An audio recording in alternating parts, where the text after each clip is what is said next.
Not the most flattering angle, but we'll do. We'll work with it. It's fine.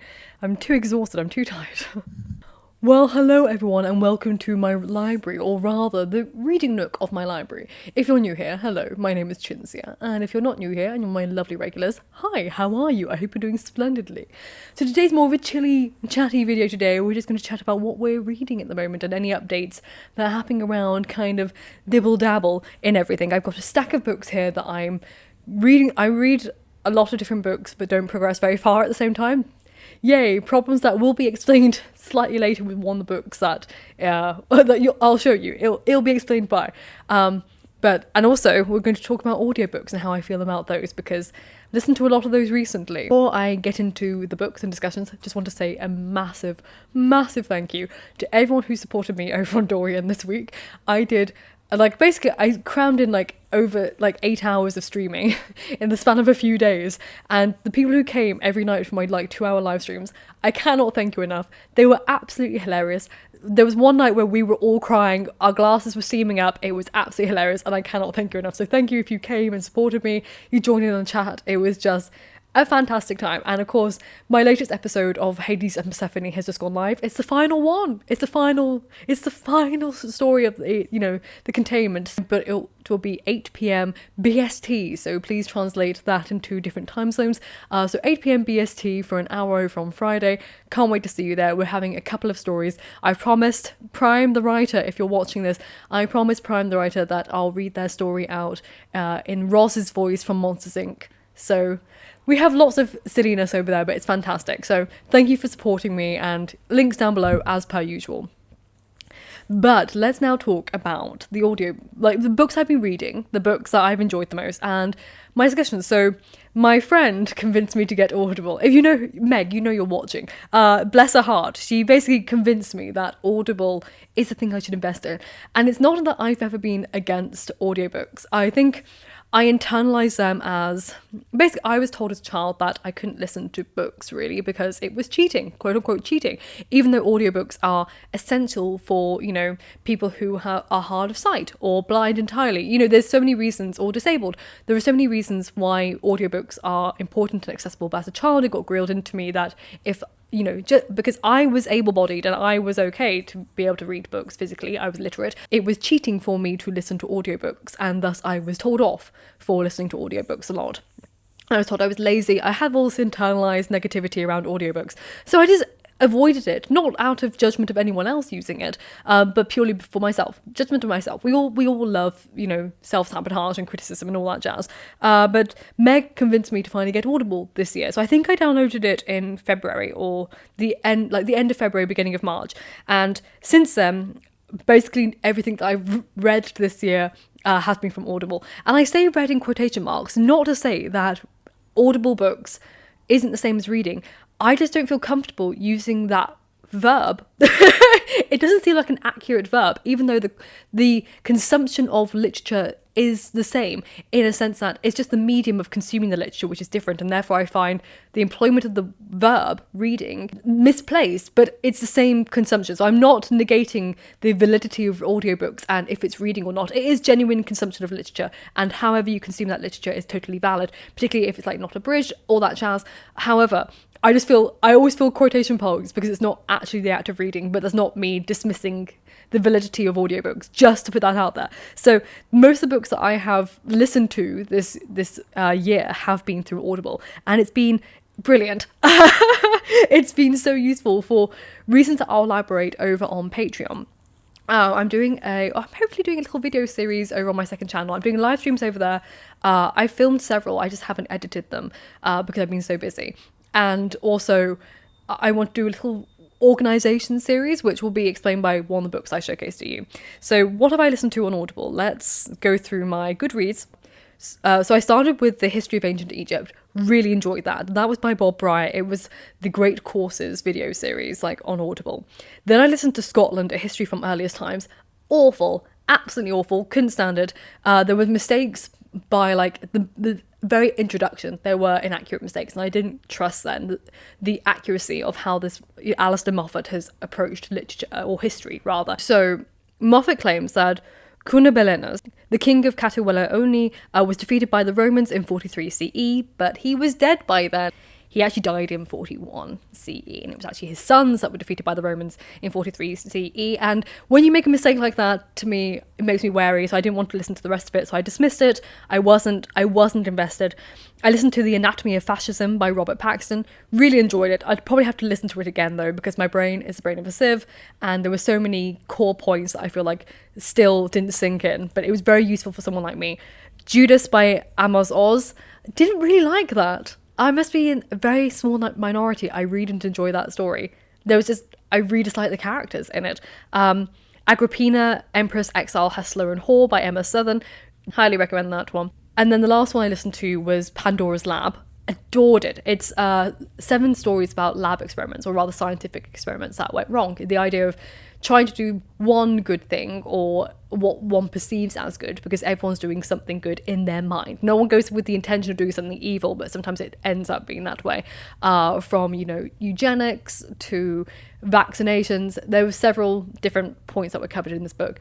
Thoroughly enjoyed it. If you're someone like me who's not really into the sciencey world but enjoys dabbling in it, I felt like Offit went into depth without overbearing us with a lot of heavy detail, made it accessible, but I didn't feel like I was being patronised in any way. So highly recommend it. And at the moment I'm listening to A Fatal Thing That Happened on the Way to the Forum by Emma Southern, because I enjoyed Agrippina, so I decided to get another audiobook by her. So basically all the books I've read this year, I think I've finished 13 books, and the vast majority have been audiobooks since February, the end of February, when Meg gave me the recommendation to get into Audible. So kind of addicted to that, not going to lie. But one book that I should read, hopefully soon, is this wee little new release by Madeline Miller, Galatea. The best description's always the blurb. So, why shy Babylon? In ancient Greece, a skilled marble sculptor has been blessed by the goddess who has given him his masterpiece, the most beautiful woman in town he's ever seen, the gift of life. Now his wife, he expects Galatea to please him, to be obedient and humility personified. She has the desires of her own and yearns for independence. Kind of a standard retelling, in a sense that there's not many places you can take the story of Galatea. However, I really like Madeline Miller's writing, and I'm only literally just started. I'm on page 28. I've probably got like 20 pages left to do it. I'll finish that by today. But when I'm terrible for putting things off because I'm enjoying it and I don't want it to finish, so I kind of stop. So I'm one of those people that takes a long time to finish a book, because I do stop and start. Also, I get distracted. Speaking of which, this book I'm about to start soon, The Mindfulness Prescription for Adult ADHD. So I've kind of mentioned it very lightly here and there, but it's something that I'd like to discuss over on Patreon in more detail from my personal perspective of ADD diagnosis at the age of 30. It's because it's quite vulnerable. It's not something it's useful to discuss, but also it makes you, vulnerable to a lot of not very nice people. So I'm discussing more of my personal journey over on Patreon, because it's a bit dark. It's a bit darker. Probably not suitable for YouTube itself. And more vulnerable. But over on my second channel, the classical academic, I was thinking of putting in like ADHD proofing my life from an academic perspective, and how I'm adjusting now with this diagnosis, although I don't have the medication yet because waiting list on the NHS, but it'll be a long time before that's officially rolling. But I need to adjust my academic life and my working life with all this now in place. And in the meantime, I'm hopefully reading books like this. I read another book recently. I ordered it. It wasn't useful for me, sent it back. It's stuff that you can Google and read blogs about. It wasn't practical advice, and that's what I'm looking more for. So hopefully this offers that. Another book you'll see me dabbling in and out of, because I keep going back and forth. The Greeks, Romans and the Germans, How the Nazis Usurped Europe's Classical Past. Discusses quite a lot. It's one of those books that's on my constantly reading, not reading pile of my PhD work, because ADD. I keep flickering back and forth with where I'm working, but I've been sent some proof books to read, which doesn't really happen to me. How exciting is this? So the first one is by, if you've read The Mercies, this is coming out in May. Thank you very much to Book Break for sending me these. It's Kira Millwood Hargrave's The Dance Tree. And in Strasbourg, 1518, in the midst of a blistering hot summer, a lone woman begins to dance in the city square. She dances for days without pause or rest, and soon she's joined by hundreds of others. Just beyond the city's limits, pregnant Lisbeth lives with her mother-in-law and husband, tending to the bees that are their livelihood. And then, as the dancing plague gathers momentum, Lisbeth's sister-in-law, Nithe, returns from 7 years' penance in the mountains for a crime no one will name. So, I know of the dancing plague. I listened to a few podcasts on it. I think I first ever heard about it with the Law podcast by Alan Mankey. So, I love the idea that the book is in the realm of that period, but I like to keep myself a little bit ignorant when I go into a book. And then the second one I've been sent, I'm going to do this in 2 parts because I've been sent the latest Jessie Burton, which is a follow-up from The Miniaturist. And this is coming out, I think, in June. I could be wrong. Let me look out when it's actually coming out. July. It's right on the front cover there. It's coming out in July. So I'm thinking actually of rereading and visiting The Miniaturist because I'd completely forgotten, really, all that book. So if you want to join me in on that, I think I'll probably do a little Patreon video where I discuss, we're talking about the Miniaturist. But obviously I won't discuss this until we get closer to the time. People can't read it, but I will do a review of it. And I like to read them close together consecutively, so hopefully I can get that done sooner. And the final one I want to show you is another one that I've ordered for my research. And it's Weaving Truth, Essays on Language and Female in the Greek Thought by Anne Bergen. I'm having to do research a lot about weaving. It's like a fraction of what I'm researching. However, I have a book review to write for my first publication in an academic journal. And then also I'm doing a paper for a conference in May. And both of them I need to discuss the motif of weaving and the use of it. And to do that, I have to basically read everything about weaving and labour and women, and to explore how the motif is either effectively or not effectively applied in just a bloody fragment of it. So I thought this would be a good investment to make. Also, I'm rather interested. The motif really flitters in and out a lot of reception. It's heavy in, Silence of the Girls. It's heavy in Charlotte Higgins's, anthology.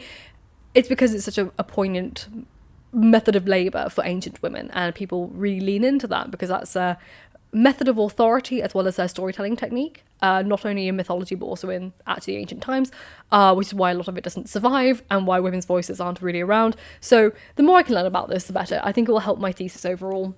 Hopefully this book is useful. I've obviously got a load of PDF articles on my iPad to read that I'm reading through, but it was nice to have a text that really focused on weaving itself. I just wanted a thorough chunk, so that's why I ordered this for PhD.